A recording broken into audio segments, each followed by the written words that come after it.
Hello students, welcome to M O S classes. आज हम 7th class English NCERT की book honeycomb की poem meadow surprises को read करेंगे। मिडो का मतलब होता है घास का मैदान, यानी कि घास के मैदान के सरप्राइजेस। मिडोज हैव सरप्राइजेस, यानी कि घास के मैदान में सरप्राइजेस होते हैं।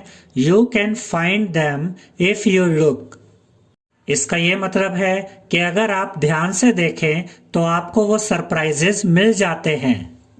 Walk softly through the velvet grass and listen by the Brooke.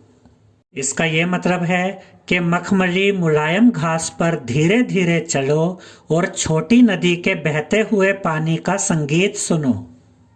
Velvet grass का मतलब है मखमली मुलायम घास। ब्रूक का मतलब होता है छोटी नदी। You may see a butterfly rest upon a buttercup and unfold its drinking straws to sip the nectar up. Nectar का मतलब होता है फूलों का रस, जिसे हम पराग या अमृत भी कहते हैं।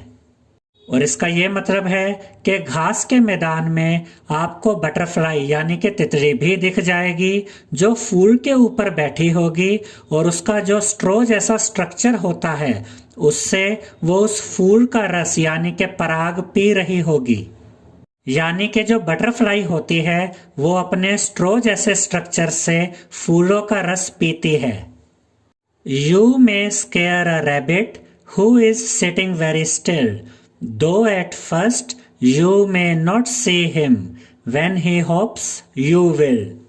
इसका ये मतलब है कि ऐसा भी हो सकता है कि घास के मैदान में एक खरगोश शांति से बैठा हुआ है और आप उस खरगोश को डरा दे। और ऐसा हो सकता है कि पहले तो आपको वो खरगोश नजर ही नहीं आए, लेकिन जैसे ही वो खरगोश उछलेगा तब वो आपको नजर आएगा। होप्स का मतलब होता है कूदना, उछलना या फुदकना।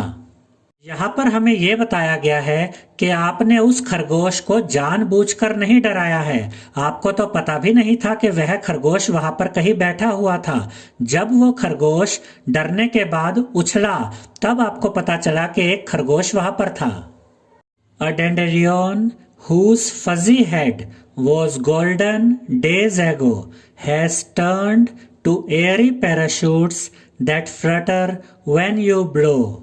यहाँ पर डेंडेलियन पौधे की बात की गई है। यहाँ पर आप इस पौधे को देख सकते हैं और यहाँ पर हमें बताया गया है कि डेंडेलियन पौधा जिसका जो हेड होता है, जो ऊपर वाला पार्ट होता है, वो फजी होता है यानी कि रुई की तरह होता है।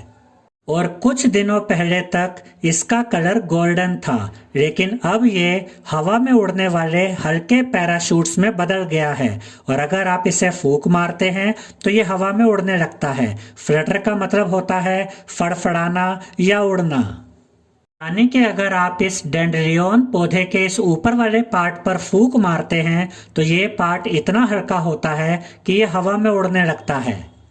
Explore the meadow houses, the burrows in the ground, a nest beneath tall grasses, the ants' amazing mound। यानी कि घास के मैदानों में घरों को खोजो। ये जमीन के नीचे बने हुए बिल होते हैं या बड़ी बड़ी घास के नीचे बने हुए घोंसले या फिर चींटियों के द्वारा बनाए गए मिट्टी के टीले होते हैं। बीनीथ का मतलब होता है किसी चीज के नीचे।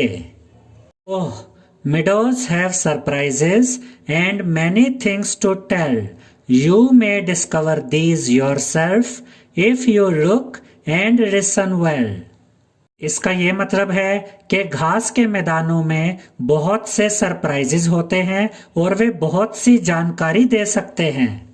यानी कि घास के मैदानों में बहुत सी इंटरेस्टिंग चीजें छुपी होती हैं।